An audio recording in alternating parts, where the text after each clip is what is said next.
The Polestar 2 uses Google's Automotive OS for its infotainment system.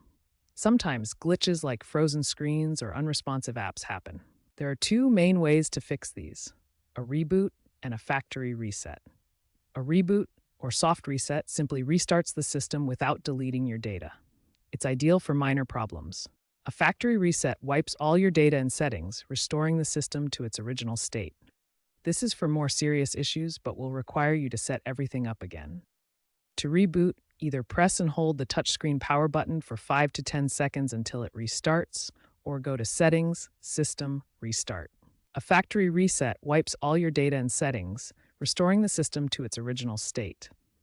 This is for more serious issues, but will require you to set everything up again. Remember to back up any important data via your Google account before a factory reset. It's crucial to perform any reset while parked to avoid distractions while driving.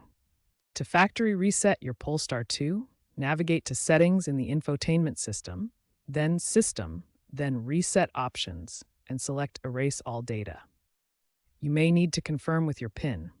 The process takes about 10 to 15 minutes. After the reset, you'll go through initial setup, including language selection and Google account login. Over-the-air updates are becoming more effective at preventing issues that require resets. For example, Software Update 2025.4 introduced a smart reset that clears cache without removing user data. The trend is moving towards AI-driven systems that can predict and automatically fix problems. Future Polestar models will likely feature even more automation, reducing the need for manual resets. However, it's crucial to ensure the cybersecurity of these systems, as resets could expose vulnerabilities.